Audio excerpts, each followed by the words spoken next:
Welcome to our first and a more advanced series of Photoshop tutorials. Here we'll talk about some interesting settings and techniques that will get you more acquainted with Photoshop in general. Let's talk about curves. Curves is a setting in Photoshop that allows you to get richer tones and colors in your pictures.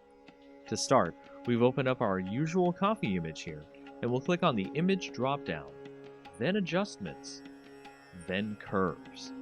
You can also hit Ctrl+M at the same time. Doing this will open the Curves window, which looks like a neat graph chart. In the middle, you should be seeing a line going from the bottom left to the top right.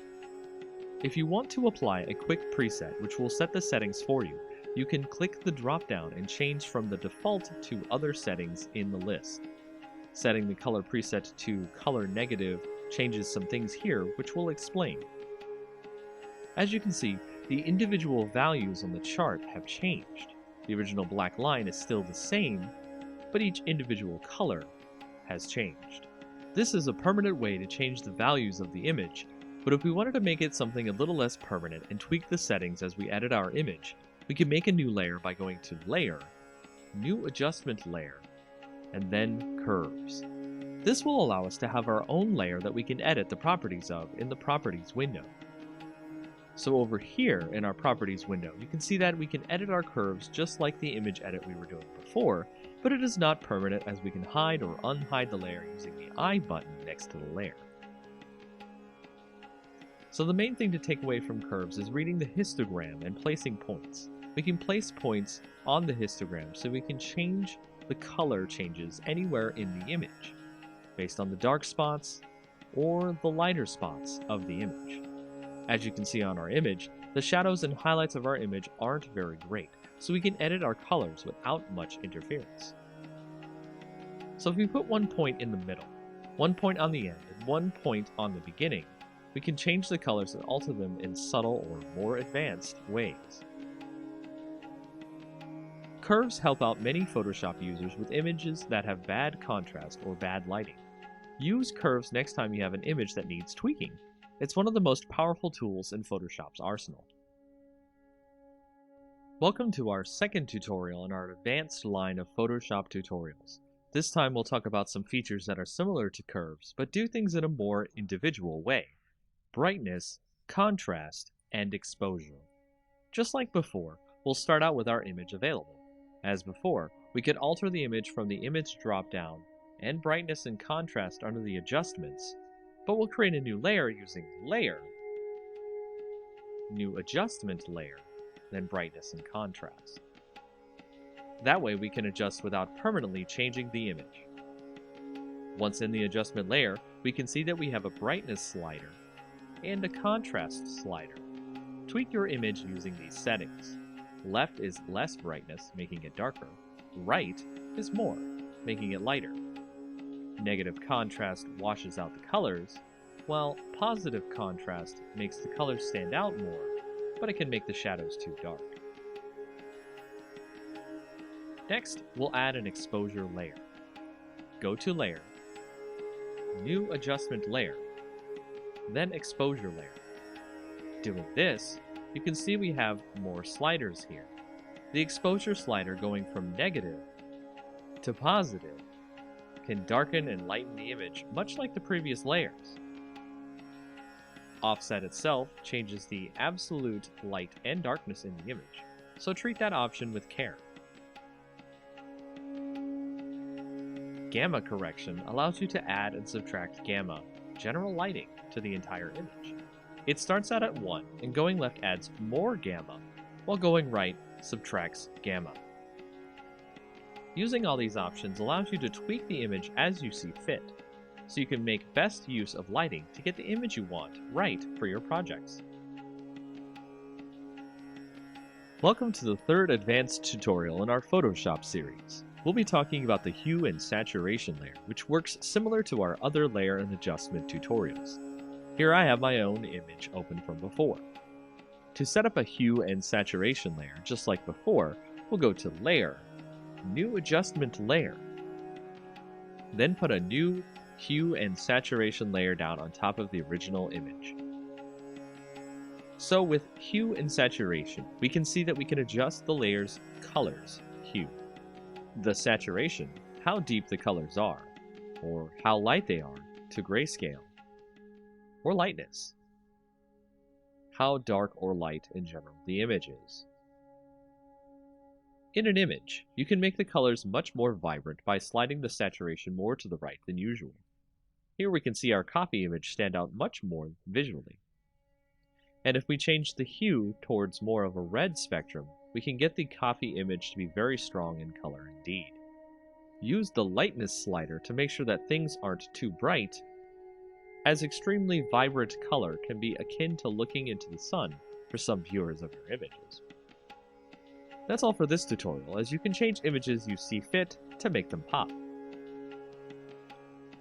Welcome to our fourth tutorial in our advanced series. This time, we're going to go with a more exercise-focused approach to help you get more acquainted with what a client wants and needs for their projects.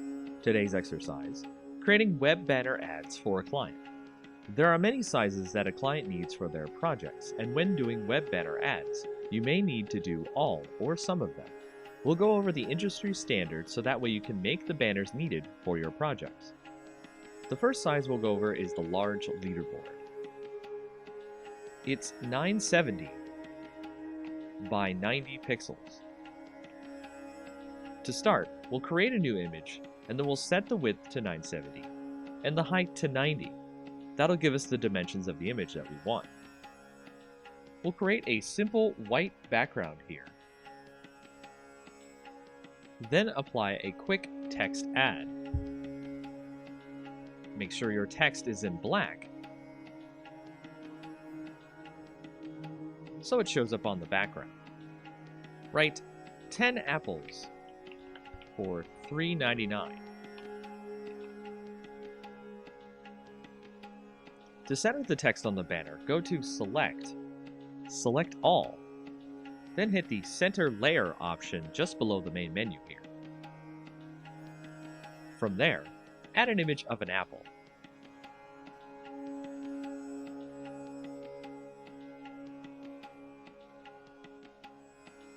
Here, I've added a quick image of an apple I found on the net to both sides of the banner to give it more of a friendly look. And if we were to be finished here, this would be the first type of ad we would have to create for our client.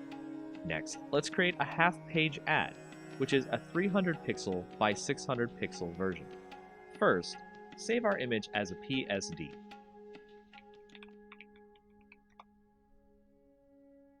Now, change our image to a 300 by 600 canvas. Go to Image, Canvas Size, and change the inches drop-down to pixels. Here, type in 300 width, 600 height. You'll notice our apples and text is now strangely off screen, and our background isn't fully white. We'll fix all of that and show you how to continue to make other sizes of ads. If you notice, the apple images aren't exactly gone. They're just off screen to the image's canvas. Let's bring those apples back to the top and bottoms of our image now. Then, let's use the paint bucket icon on the left and fill in our white background again. Remember to click the correct layer, which should be the first layer in your order.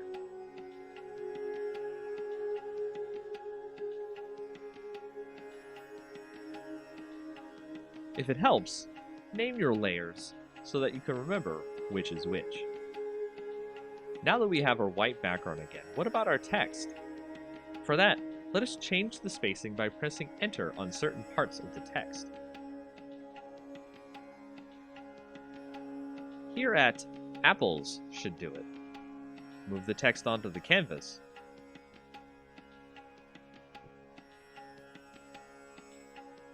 And resize the text as necessary.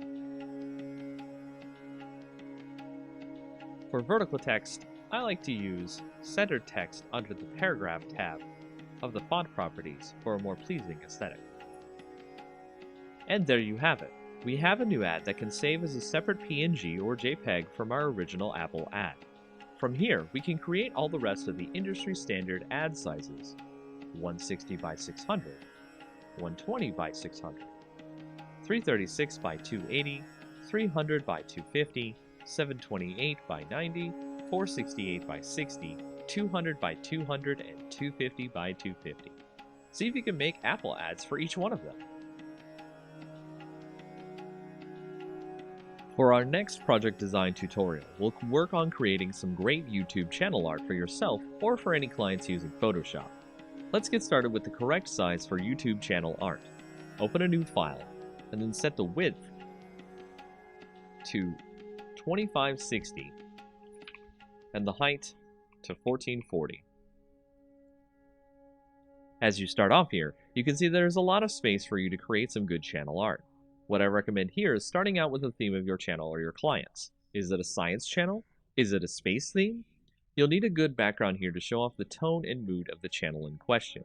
Let's assume space is the theme here. I've gone and grabbed a freebie space background here and imported it into the image. With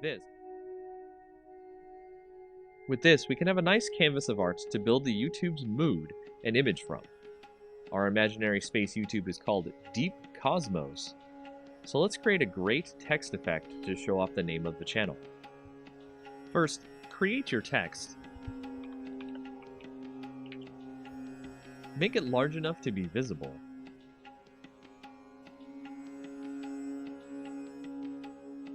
Then set the color by clicking the color part of the properties window and clicking a part of the image. Then we'll go into the layer blending option, give it a stroke, and click an inner glow effect. I've also used a different font here to give more of a unique look here. The type of font is up to you. I also recommend stacking the text on the right, so the rest of the art can breathe and show off the theme for the channel. Add more text in a readable font, probably not cursive, for what the channel is used for, space exploration.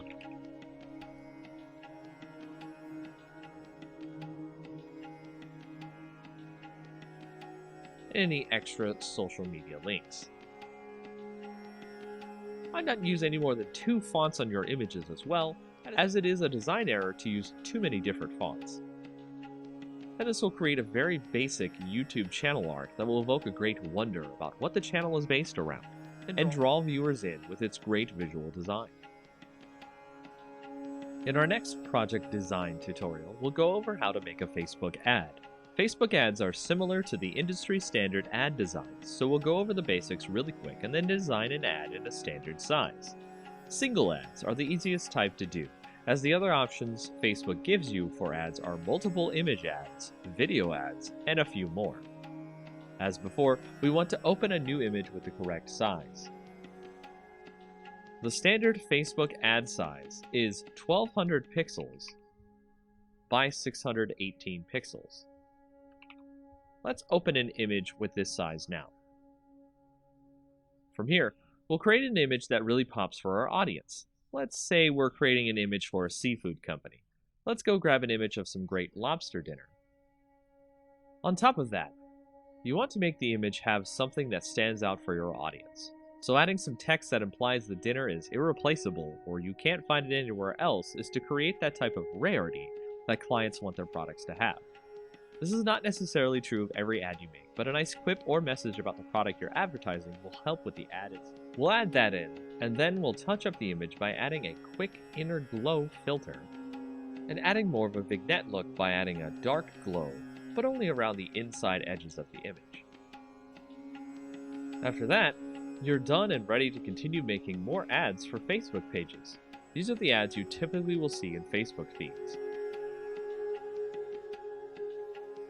In this project design tutorial, we'll go over how to make a Facebook cover page. Facebook cover pages are similar to our YouTube cover pages in that you can make them as expressive as you or the client wants. As before, we want to open a new image with the correct size. The standard Facebook cover size is 851 pixels by 315 pixels. Let's open an image with this size now. From here, we'll do as we did before and create something a little more exciting like our YouTube cover image. Let's make this one about science and grab a picture of a laboratory background. Make sure if you use images, you get them from approved sources. No one wants to use copyrighted images in someone else's project.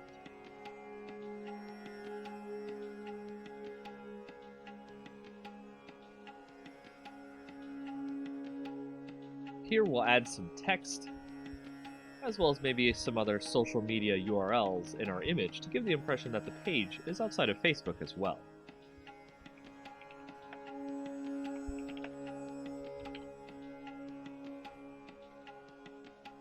Once you've got the look right, it's just as simple as a YouTube cover page. One more thing, if you want to get the ratios right for mobile, make an image that is 640 pixels wide by 360 pixels tall. After that, it's really easy to make more cover pages as you see fit, as well as make sure to save everything as a PSD, so you can edit the cover page in case there's errors. Facebook also accepts PNGs for cover pages, so don't worry about compatibility too much.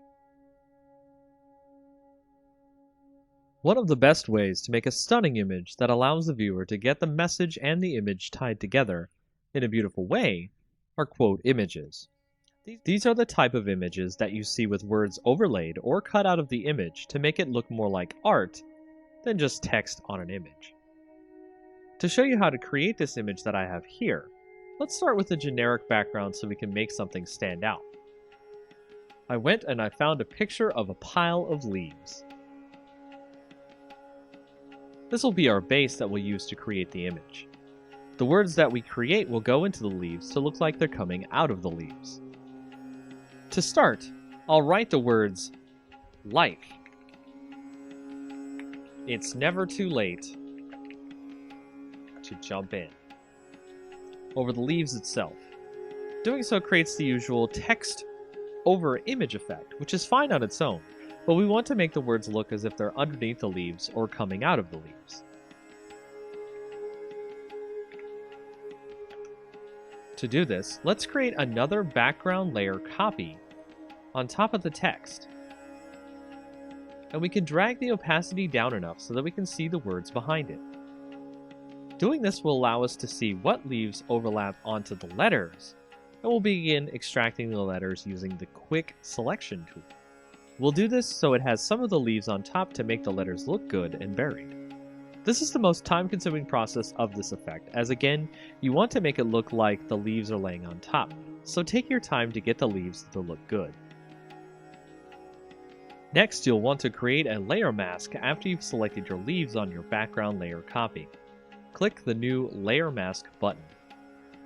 Change the opacity back to 100%. Next, you'll want to add a drop shadow to your top background layer, so the leaves create a kind of 3D effect on your letters. The last effect we'll make here that makes the letters look like they were placed there instead of just added to the image is a texture that looks like rough paper or stone. Do this through the Pattern Overlay effect. Change the opacity just down to about 20%. This will allow the text to look like it was placed into the leaves instead of our viewer thinking we added them manually. And that's it for this effect. It's a simple one that really makes some images pop and gets some great views. Welcome to our next introductory tutorial for Photoshop. Today's topic is about the healing brush and the spot healing brush. We'll be using it to show you how you can touch up blemishes on a photo. This is great for touching up photos of friends, family, and other things you need to make look good. We'll start by taking a photo of someone having blemishes on their face and opening it in Photoshop. Doing this will allow us to have something to work with to show off the healing brush. If we select the healing brush here on the left, with the nice bandage icon on it, you can see that we have options up at the top. Sampled is what you normally want to use for your restoration of your faces and such in your blemished images. Using this, we'll hold the Alt key and click on a spot we want to use as a basis for healing the image. Once we've done that, we'll heal a spot here, and you can see that the brush has figured out what to use nearby to make the healing effect of the brush take place. If we continue, we can remove all the blemishes, and it's a pretty amazing tool. Another way we can do this is, of course, with our spot healing brush, which will do something akin to the selection tool and automatically come up with what you want to heal. At the top are our options. We can do proximity match, which will use what's around the spot you want to heal to fix, create texture, which will create a mix of textures from around the image and is generally not good for face touch-ups. Content aware will try to guess based on what's on the layer itself and what seems appropriate here. Proximity match is actually one of the best options, and you'll see that it tries to fit the fixes in where it can. So be careful with your healing, and have fun making faces and other things look great. Smart filters are one of the most powerful features of Photoshop. We'll start this tutorial by showing you how we can make a smart object, add a filter to the image without it being permanent, and show you the power of smart filters that way. We'll start by opening this image of flowers here, and you can see that we have a great setup of a butterfly and some flowers. What we want to do is convert this image into a smart object, and all we have to do is right-click on the image, and then click Convert to Smart Object. Doing that will set us up for any filters we want to add to this image, and it can be quite addicting to add filters and mess with the image. So let's try to isolate the butterfly here from the rest of the image. What we want to do is go ahead and go to Filter, then to go to Texture, and then Stained Glass. We'll fix the stained glass texture so that it looks smaller and looks good. We can see our butterfly in the back there. Next, we'll draw a nice quick selection around the butterfly. This is what we want to remain, and the rest stay in the stained glass filter. Last, we'll press Ctrl-I, which will put all the selection in black and allow us to see the butterfly. From there, we can tighten the mask around the butterfly so it looks like it's floating above the stained glass.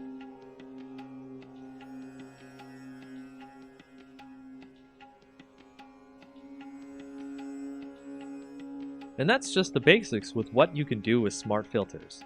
Easy, simple to use, and you don't have to worry about them permanently editing the image this way. This next tutorial will go over the basics of how to create a great image dispersion effect. This effect is great because it looks like the image is being torn apart, but in a way that looks realistic and graphically amazing. Let's learn how to do this together. I've opened up an image of a man here. First, I'll start by creating a duplicate layer of the man in the background. Then I'll lasso over the man in the background layer.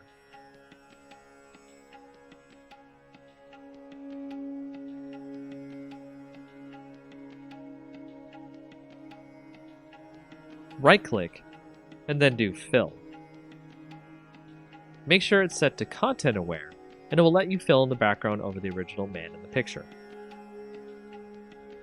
We'll then select the entire model by using the Quick Selection tool.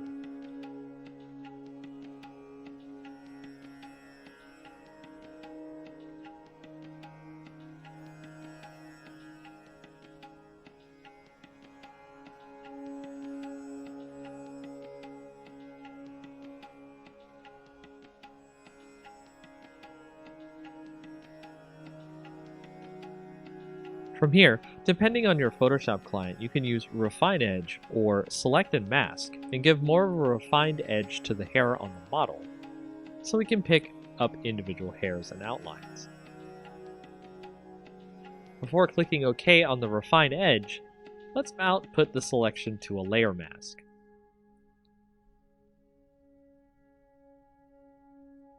Now you can see the model is on a separate background. Let's duplicate the layer now. Then apply the mask we made from the previous layer. I'll rename this layer to the Dispersion effect. Then I'll make a duplicate of this layer and rename it to Man. Now I'll select the Dispersion layer, then select Filter, then Liquify.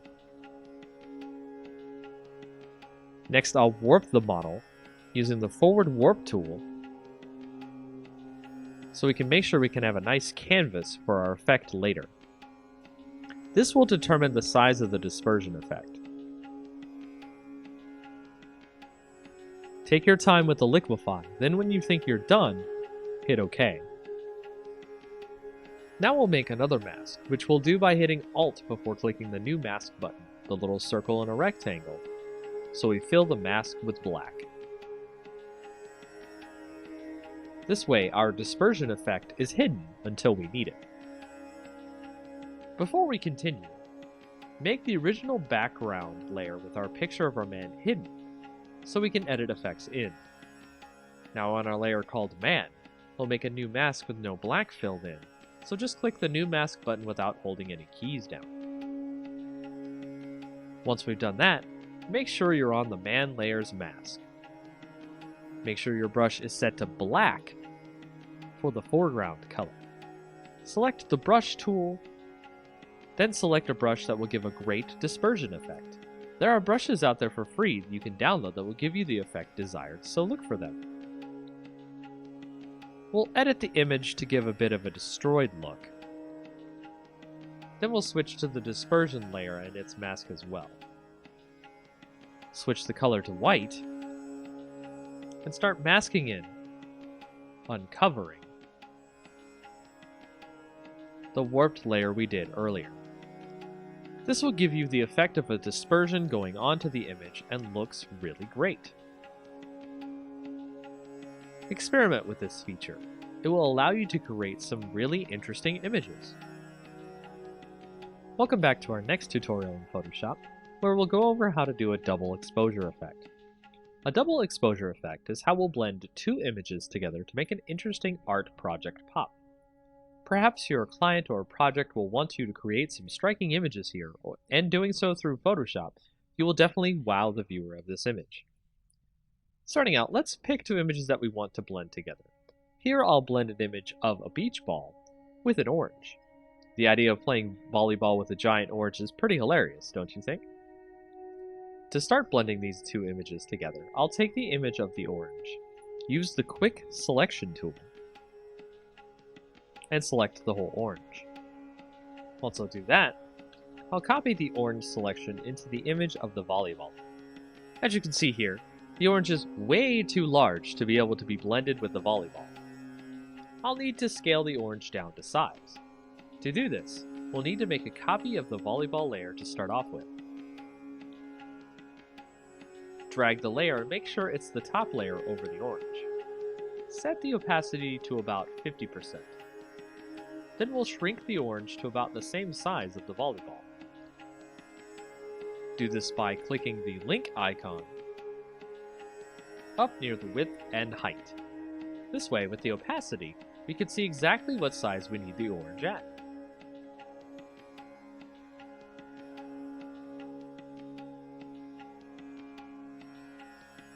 Apply the transformation when done. Next, we'll create a layer mask by clicking on the orange. Control-click the image to select all. Then move to the volleyball layer, and click the new mask button at the bottom. Once we have that mask, we'll make a copy of the orange layer, and then make a black mask of that layer by holding the Alt key and clicking New Mask.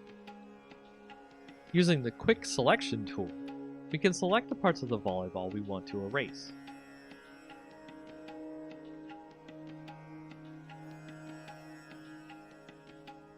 Once we've gotten the image the way we want, you can see that it has this great dual blend effect of having a volleyball that looks like a huge orange.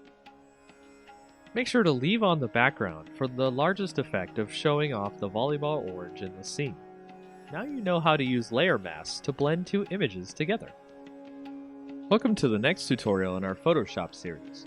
We'll be doing this tutorial about a great neon text effect for your text.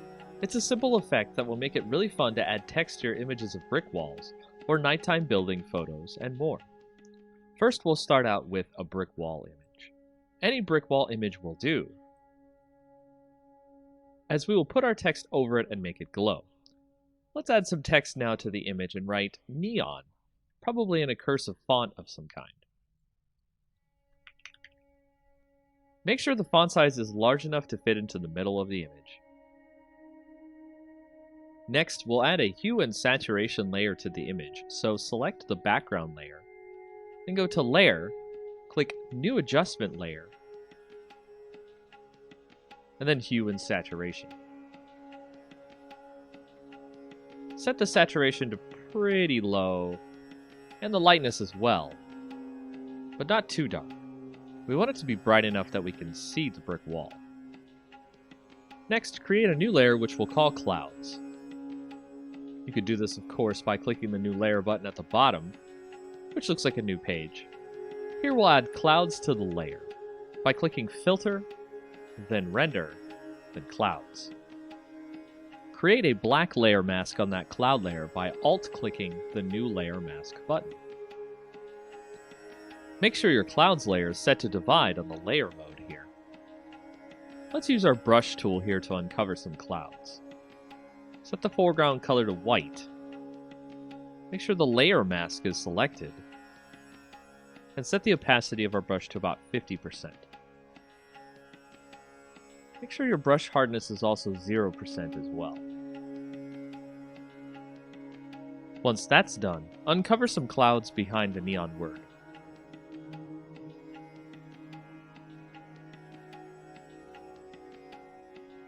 Next, we'll start working on our text. Make sure to change the font of the text to something blue if it isn't already. Then go into the layer blending modes. We'll add a bevel and emboss effect to the text, making sure the style is inner bevel.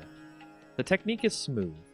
The depth 185, the direction up, the size 3, and the soften 16. We'll also add an inner shadow effect, where the blend mode is multiply, the opacity 40%, the distance 5, the choke 0, and the size 5. Then we'll add an inner glow effect, where the mode is screen, the opacity 75, the noise 0, the choke 0, and the size 8. Make sure to make the technique here source center. Then hit OK. Create a duplicate layer of that text.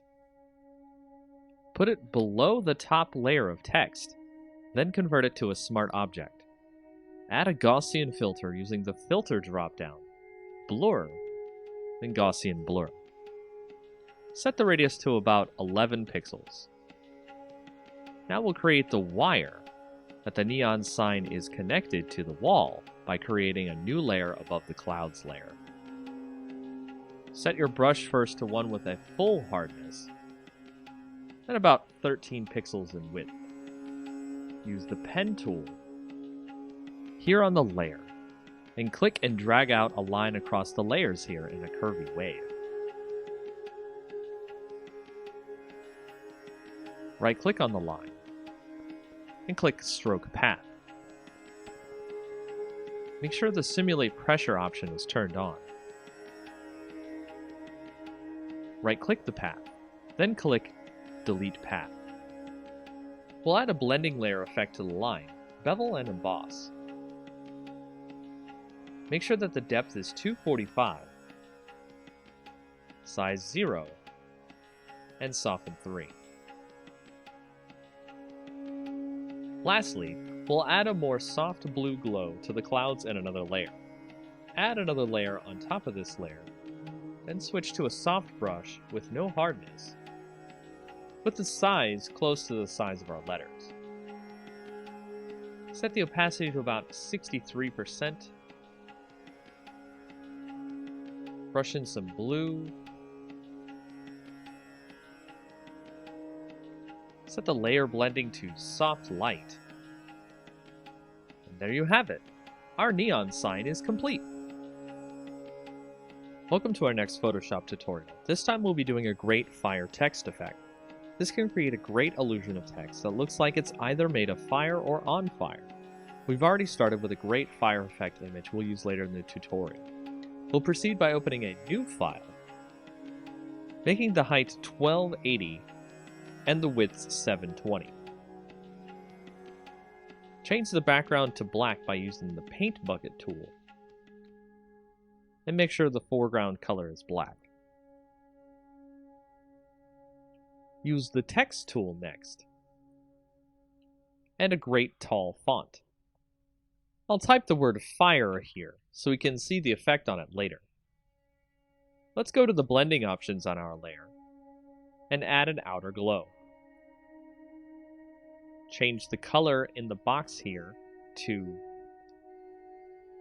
F70300, then hit OK. Select the satin blending next and change that color to 872D0F, and hit OK as well. Change the opacity on the satin effect to 100%. Change the distance to 10 pixels, then hit OK. Now select Inner Glow. Change the blend mode to Color Dodge here. Next, change the color to E5C23B, then hit OK. Change the opacity to 100%, the size to 10 pixels, then hit OK. Now we're done with our text, so hit right-click on the text layer and rasterize our type. Now we're going to fade out the top of our fire text. So use the eraser tool and set the brush to 250 pixels with 0 hardness. Erase some of the text as you see here.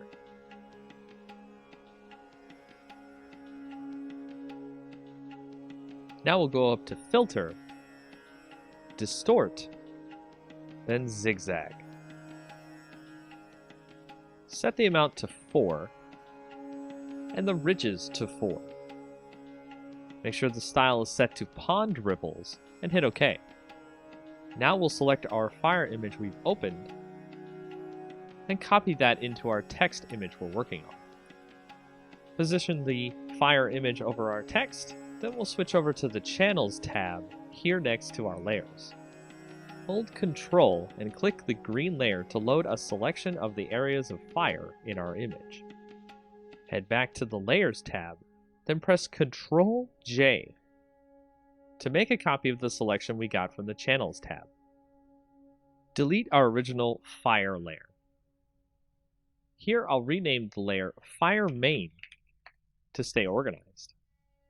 We'll move the fire around to wherever we like in the image. From here, we'll resize the image to fit over our text, then duplicate the layers so we can make more fire effect on our text. Be sure to resize, rotate, and erase edges of the fire around the text so it looks like the text is on fire realistically. And that's how you do this effect. In our next tutorial for Photoshop, let's create a great lens flare effect for our photos. Of course, you could use the lens flare effect in Photoshop, but it usually comes out pretty cheaply made and poorly well done. We'll go make our own effect and have it look great and professional. So we'll take our image of a sunset in the back here and add a new layer to the scene. Then we'll take a brush and make sure the hardness is set to 0, the size to about 300. And then we'll change the color of our brush to white. Next we'll paint a spot, and then zoom in to the brush effect on our image. We'll add some noise to our effect using Filter, Noise, Add Noise. Use about 3.5% of noise. Make sure it's uniform and monochromatic. And hit OK. The noise is going to prevent the effect from banding if we scale the effect. Now let's duplicate the layer. Through the right-click Duplicate Layer option, or you can use Ctrl J.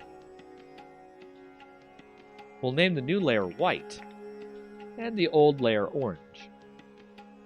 Next, we'll add color to the orange layer. Hide the white layer. Then go to Image, Adjustments, then hue and saturation. We'll color it by turning on the colorize option. Move the hue over to a nice orange, and the saturation near 100%. You can make it a little lighter or darker if you'd like. Now we'll set the orange layer to a blend mode of screen. Then we'll set the white layer to a blend of linear dodge add. With the orange layer, we're going to free transform. Draw out our orange layer a bit, making sure that the link is selected to keep the ratio. Commit the changes. We'll select both layers, and we can drag it wherever we want. So let's move them over the sun in the image, and then free transform the effect so it's large and covering the sun. Make sure your two images are centered together.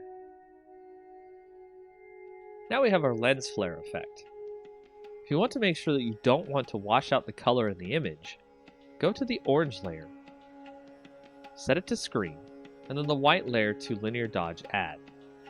Change the opacity of the orange layer down to 50% or so. With the white layer, we're doing the trick here, which is the fill opacity rather than the actual opacity. Set that to about 15% or 20%.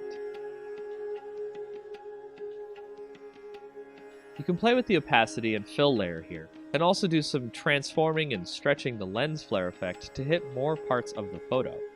This is a very quick and easy way to generate a lens flare that you have full control over the way it looks on your image. Welcome to the next tutorial in our Photoshop series. We're going to go over a way to create a quick lomography effect. And a lomography effect is a type of effect that you might see on Instagram photos or other types of photos that make it look kind of a hipster-like or retro look.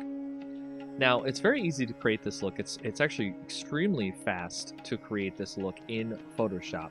All you have to do is open up a photo. You can see, for example, I have a photo right here. You want to go to Layer, New Adjustment Layer, and Curves. And we're going to make a new Curves layer here.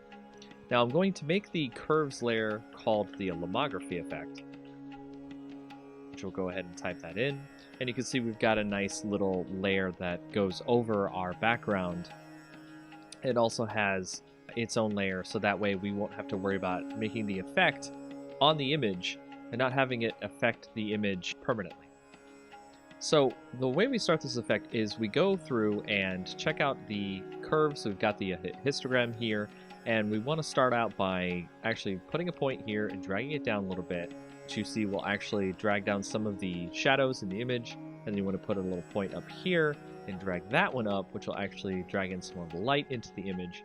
Then we'll go into the red, and we'll actually put a little point there, drag that down a little bit so we can get some more in there. But we actually want to drag the shadows up a little bit so we can get some more darkness depth to the image. We also want to drag up the end here as well, and go to the green and do the same thing. Drag up a little bit there, drag down a little bit at the top.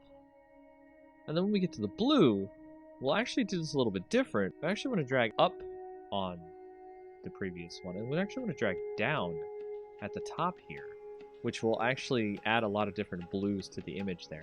So if we go back to the original RGB, we can actually pull up the shadows a bit, because we want to create that kind of soft tone in the shadows as well. And by doing that, that allows us to create a great lomography effect. It's actually kind of overdone here. It's a little bit too much on the image. So if we go to the opacity, I mean, they turn the opacity down to maybe about like 50, 55. You can see that it has put itself over the image, and you can see a nice effect on your image that gives it kind of a hipster or retro look. And you can turn on and off the layer to see the difference in the image as we put the Lomo effect on. And that's pretty much it for this tutorial. Welcome to our advanced GIMP tutorial, where we'll actually show you a way how to do digital black and white conversion. It's quite an easy effect to do. We'll start by opening up an image that you might have seen before on a previous tutorial. We'll open that up and we'll show you how we'll be able to do the conversion here. Now, you can do a saturate effect in GIMP as well, but what I like to do is create a new layer. So we'll go over here and we'll go ahead and make a new layer. We'll make that transparent, that's fine. And from there, we'll also create a layer mask. So go ahead and add a layer mask to this layer. Make sure that it's set to white so it's full opacity. And you want to change this layer's mode to saturation. And by changing this layer's mode to saturation, you'll be able to change the opacity on the saturation on the layer. To get the saturation on the layer, you'll go over to the bucket tool and you will put in black on the actual layer itself. And this will create desaturation of the layer. And you'll be able to see the entire layer is in black and white. Now, you can set the opacity on this so the effect is not that dramatic. So you can have some color, you can have less color, all the way up to 100%. So you can change this as you will, instead of just using the saturation effect, which will be one time only. You can use this to great effect to choose the granular control over the black and white conversion effect. Now what you can also do is with this and having the mask, you can go to the original layer itself, use the scissors tool, and you can pick out parts of the image you want to have in color itself. So if you see here, I have picked out some of the glasses to be in color. And the scissors tool is one of the best tools for this, as it tries to find the edges of the glasses on our background layer here. And of course, you can drag each point to make sure it tries to find all of the different parts of the glasses, and then we'll go ahead and click inside to select it. And if we do that and then go back to our layer mask for our saturation layer, we can go in there and we can select the brush tool. Make sure it's set to black because we're going to be painting on the layer mask so we can make the color shine through. And you can just start painting in those glasses there and make those glasses show up in actual color compared to the rest of the image. And that's just a very quick way of how to do digital black and white conversion in GIMP. Welcome to the next in our tutorial series about GIMP. In this next tutorial, we'll go over a quick way how to do a coloring of a sketch that you might scan in or you have received on the internet. And it's really easy to start coloring in GIMP. To start, we'll go ahead and have our sketch open, as you can see right here. And we will go ahead and add a new layer above that sketch. So we'll go ahead and make that a transparent layer. And we will also make sure that that layer is set to multiply instead of normal, because if it is set to normal, you'll just draw the color over the sketch beneath that layer. But with multiply, it actually adds the color over the layer, but in a way so that the previous layer on the bottom shows through. So if you see right here, we've set our color to something that's a little bit more skin tone. Make sure to do that as well, hit OK. And then we will start coloring in over top our sketch. And you can see, just by coloring in here with the color that we picked, a nice skin tone color, you can start to get the sketch to look more like something that is 3D or an actual colored in sketch. Now this is a part of the longer process here, is to color in all the parts you need. So I'm going to do just a really quick once over, so that way it doesn't take too long and you can see the effects, but also we're not too worried about it being too messy. So as you can see there, I've colored in her face on this sketch. What we can also do is switch a little bit to the burn tool. We'll switch to the dodge and burn tool, then we'll switch to burn down here at the bottom on the options, so that way we can put in some shadows in the image where we think where the shadows are. And we can make sure to change your size of your brush. You can use that using the bracket keys on your keyboard. Left bracket, right bracket changes the size of your brush. And we'll brush in some shadows here on the image, right where the shadows seem to be. If you have a sketch that has the shadows on it, it makes it easier for you to burn in some shadows. And every time you click and burn in the shadows, it will stack on top of each other, so it will make the shadows darker and darker as you continue burning. Now you can see that there are lines here that we can easily tell between the color and the shadows.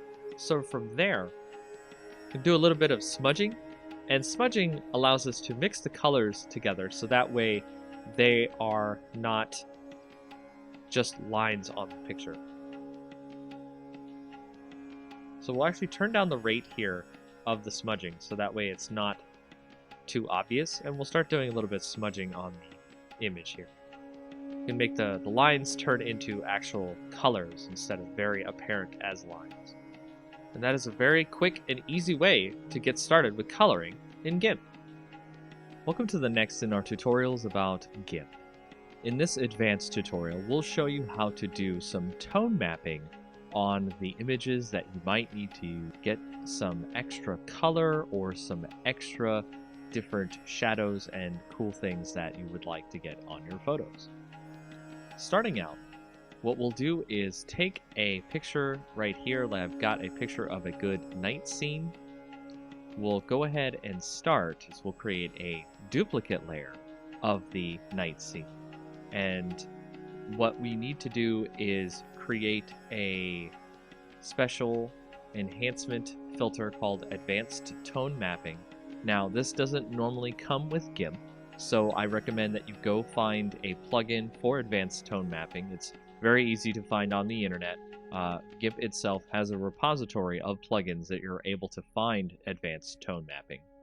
And once you get that and install it into your GIMP plugin folder, you're going to go into GIMP and use Enhance Advanced Tone Mapping under the filters. Then that will show you a pop-up dialog window that you'll want to switch the copies of the merge layer. You want to make it about 5. Press OK. It'll create a bunch of different colors and make the whole thing look really good. From there, you want to right-click on the layer and click Merge Down. And just merge down until you get one picture, one layer. Next, you'll want to go up to the colors and do levels. And on the levels, you want to switch that to maybe about 94, 93, or 92 on the gamma. Press OK there so we can get that into our picture. The next thing you want to do is create another duplicate layer. And then on that layer, you want to click Colors, Desaturate. And from there, you want to actually have it at lightness. You can do luminosity, you can do average. You can see that it changes the different shades of gray. But let's choose lightness, click OK. And then you want to go back over to colors, click invert, and you'll see all the different colors inverted here. Then you want to go to filters, blur, Gaussian blur. And you want to set that blur to about, I think I want to do 20 here, seems fine. So now to blur the whole image, what we're going to do with this blurred image is we're going to switch the mode on the top layer here to overlay. And now you'll see it has overlaid onto our image down below. And you want to tweak this by using the opacity bar over here on the right. So we're going to set that to about 48, and then we will merge the layers down, and now you can see we have our new image that shows the different tone maps of color that are in our night sky image. And that's how you get some tone maps in your GIMP program.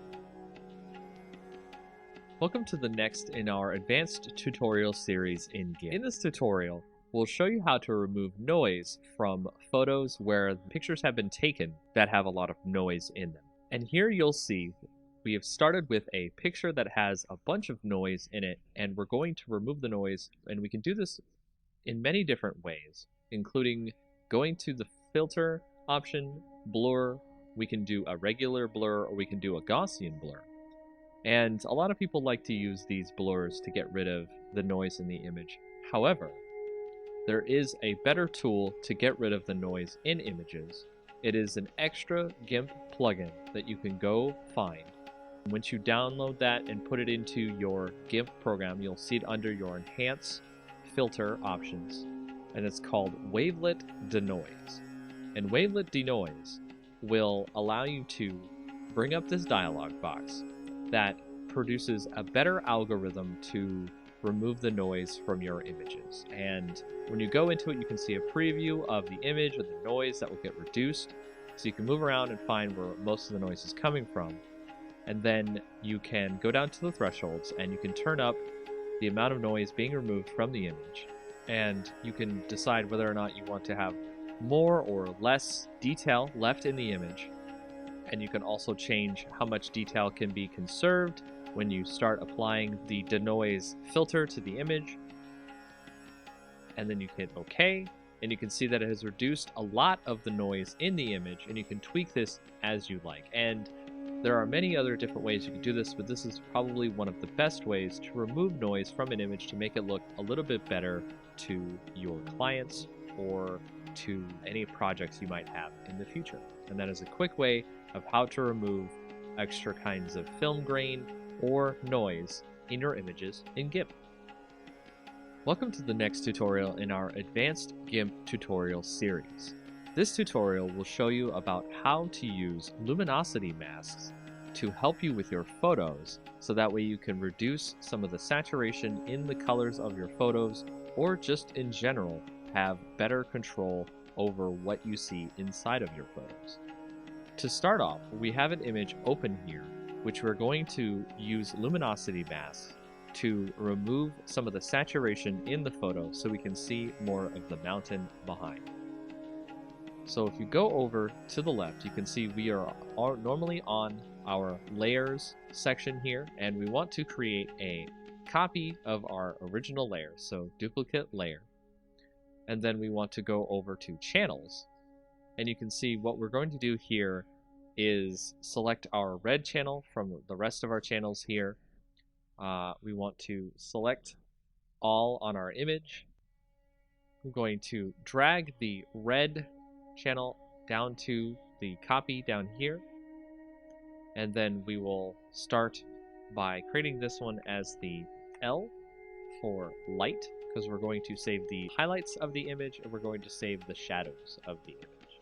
We'll start this by right-clicking on the light part of the image, and we will subtract from selection. Make sure your entire image is still selected. That will select the darker parts of the image. And we will go to Select, Save to Channel. That'll actually save the shadows of the image, so we'll save that as D for dark. And then if you right-click on our layer again, our light channel here, click Subtract from Selection one more time, it gets even further darker, and we'll save that as DD. And then we'll go back to our lights again, subtract from selection one more time, and we'll save that as DDD. So that way you can see all the different shadows have been saved now out of our image, and we'll now go and save the lighter parts of our image instead of our darker parts. So select none, then go to our darker parts of our image, select all. And when you do this, you will get the lighter parts of the image instead of the darker parts. And you will do the same thing as you did before, which is you will click Save to Channel, and then I'll save this as LL, go back to the dark parts, subtract from selection, and we'll do it again, select, Save to Channel, and then we'll save that as LLL. In doing this, you will have created a whole bunch of different channels for your different shadows and highlights in your image, and we'll be using that as a part of our layer masks to create luminosity masks. Now if you go back over to the layers, you can click on your copy, which I'll set here as light mask, and then I'll make another copy of this, which we'll call the dark mask. And then for the light mask, we'll right click and then make sure that your selection is none. So we'll right click on the light mask, click Add Layer Mask. Instead of normally you would make it white, we'll set it to channel. And you can see under our channel, we actually have all of our different channels here for our shadows and our highlights. So if we go to our light channel, we can add that, and it will actually change it so you can see our light channel removes all of our shadows from the image. And now we're able to edit the image of our luminosity layer by going to colors and colorize, making sure that our light mask layer is chosen, not the mask itself. And with the sliders here, you can see I can change the hue of the image to make it a lot better, and the lightness of the image, so that way it can come through without too much saturation going on in the image. And you can compare that to the original image, which you'll see here. Saturation, removed saturation. And there's a lot more things you can do with luminosity masks in GIMP. Welcome to the next in our tutorials about GIMP. In this next tutorial, we'll show you how to create a contrast mask for your image. To create a contrast mask for your image, I've opened a previous image you may have seen on our previous tutorials here. To start with, we will create a duplicate layer of the image. Then on there, we will right-click, click Add Layer Mask, and you want to initialize the layer mask to a grayscale copy of the layer. Then, show the layer mask so we can see what we're looking at. Go over to Colors, Invert, and then you want to also give a filter, Blur, Gaussian Blur. And then set that to about 4 or 5 on the blur radius. Next, go back to your layer mask, click Show Layer Mask to turn it off, and there you can see we have our contrast mask on our layer. Now make sure to set your layer to overlay instead of normal, so that way you can see our contrast on top of our bottom layer in GIMP. And you can change the opacity, so you can change the contrast through this contrast mask in GIMP. And that's all you need to know about making a contrast mask in GIMP. Welcome to the next tutorial in GIMP. This is a very quick tutorial, part 1, about changing background color in GIMP. It's actually a very quick way to do this in GIMP, especially if you have an image that already has a background color you'd like to remove. So, the fastest way to change the color in your background is go up to Colors, Color to Alpha, and then you will see that there will be a color picker that you can pick down here, a little drop down box from blank color to alpha, and then you can click on this little eyedropper here, click on the image, then go back to your color picker, press OK, and you'll see on the preview that it has removed the color from your background. Click OK there. The color will have been removed from your background. You may now add a new layer to your image. Make sure to have it as a transparent layer. Drag that layer beneath your current layer, which you removed your color by putting it into alpha. And then you can use the bucket fill tool to switch to any other color you'd like to add to your image. And that is the very basics about changing a background color in GIMP. Welcome to the next in our tutorials about GIMP. In this tutorial, we're going to show you how to change the background color in GIMP. This will be part 2 of our tutorials showing you how to change the background color. Another way you can change the background color in GIMP that is quite easy is go to your image, right-click, add an alpha channel if it doesn't have one already, and then from there you want to use the Fuzzy Select tool to select the part of the image you would like to delete to give ourselves a transparency. So you can see here it has selected all of the color besides the text itself, and if we were to continue from here, it would actually get rid of the background except for the other colors that we need to get rid of inside of the letters. To add the circles inside the text, you want to hold down the Shift button, which will add a plus symbol next to your fuzzy selector, and you can now add those bits inside the text into your selection.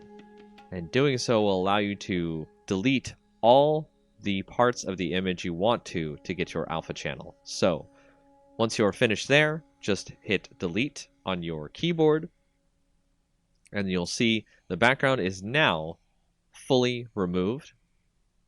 And just like before, you can add a new layer with a transparency, put that below your current layer, and add a new color to your image by using the bucket fill tool.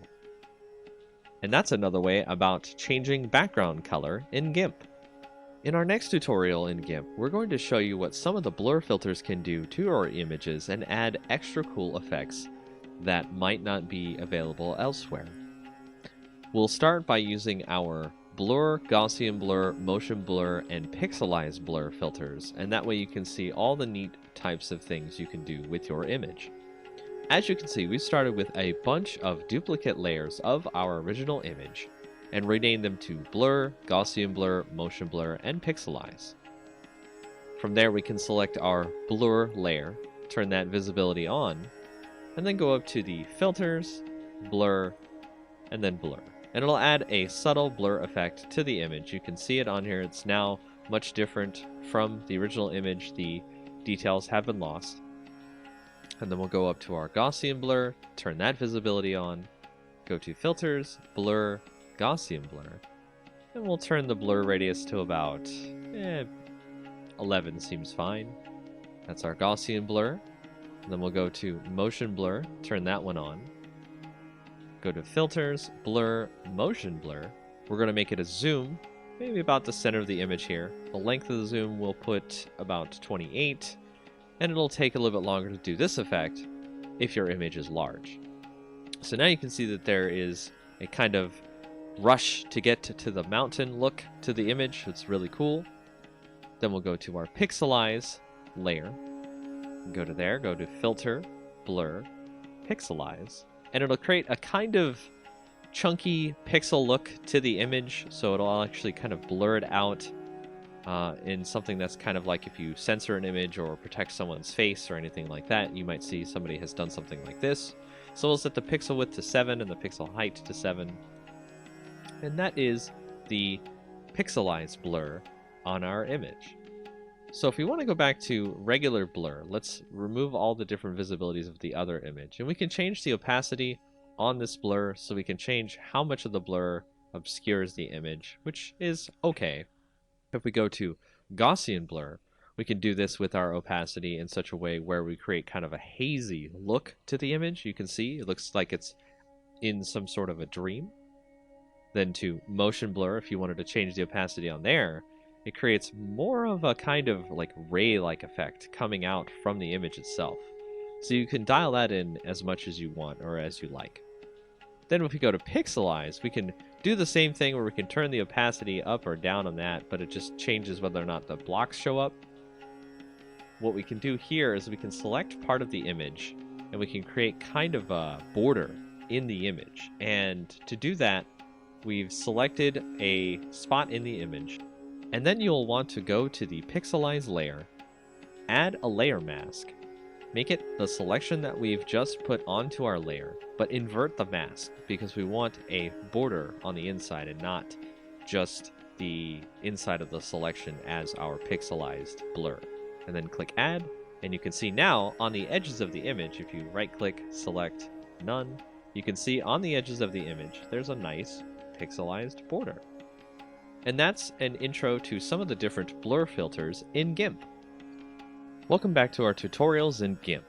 For our next tutorial, we'll show you about the Selective Gaussian blur and how it can be used to remove noise from your images. Just like our previous tutorials where we've shown you how to reduce noise, we can select part of the image that we want to remove the noise from. As you can see here, I have a selection. Then go up to Filters, Blur, Selective Gaussian blur. And in that, you want to select where the delta is. That's basically telling the Gaussian blur how much of the image you'd like to remove the noise from.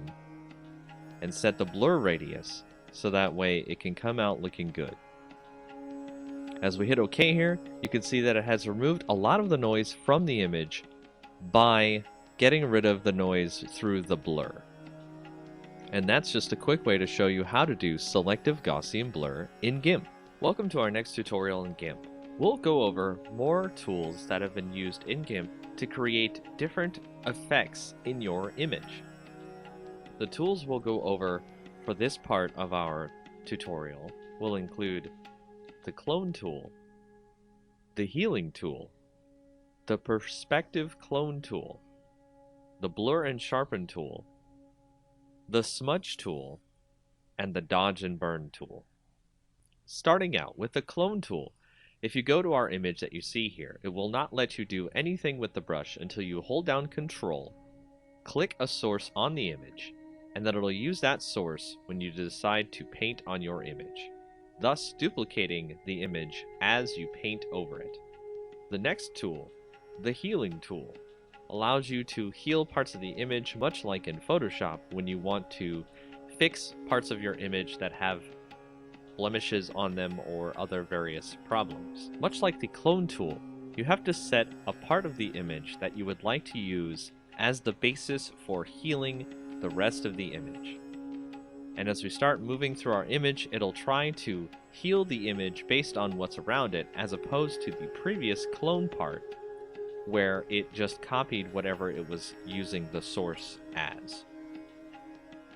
For the perspective clone tool, we can modify the perspective of our image, not in a permanent way, but in a way that GIMP will use when we decide to clone the rest of the image later. By going to the perspective clone option in the tool options, we can now set a source that we'd like to clone from, say this corner up here where the perspective will be changed, and we can paint that into our image. And as you can see, the perspective of the image in the upper left is now in our bottom right at a very different perspective. The next tool, blur and sharpen tool, we can set to blur. And then on our image, we can start blurring out parts of the image as we need to. And then if you set that to sharpen, you can sharpen parts of the image as you need to. You can turn up the rate on this to increase the sharpen amount, so that way you do not have to sharpen more than once on an image. If you go to the smudge tool, this will use the colors around it and smudge them together so they become more of a blur with all the colors that are included when you start smudging. The next tool, the dodge and burn tool, allows you to dodge, which is lighten up the colors in an image, but also do burn, which allows you to darken the colors in the image, creating more vibrant color as necessary. And those are some of the more advanced tools you will use in GIMP. In our next tutorial of GIMP, we'll go over some of the color tools that you'll use on your images to change various parts of your image. Much like Photoshop, these are some of the main tools you will use to switch color balance, brightness and contrast, curves, and more. So to start off, we'll go to the Colors section, Color Balance. This is probably the main tool many people use to change the actual color in the image to something that they think is much more appropriate for the image in general. And as you can see, we can change these values to increase more of the color that we want to add to the image or subtract the color. And we can change the shadows, the midtones, and the highlights of the image. The next tool is Hue Saturation, which allows us to change overall the hue colors that are added to our image. So we can make it a green or a pink or what have you. We can change the lightness of the image, how much extra light is in the image, or if there's more shadows. And we can add more saturation of color to the image or make it more toward grayscale. With the Colorize option, we can do this in a more direct way, where it adds the color directly over all of the image. And of course, you can do this with the saturation and the lightness as well. With the brightness contrast, we can change the brightness to be less on the image, the contrast to be more, and vice versa.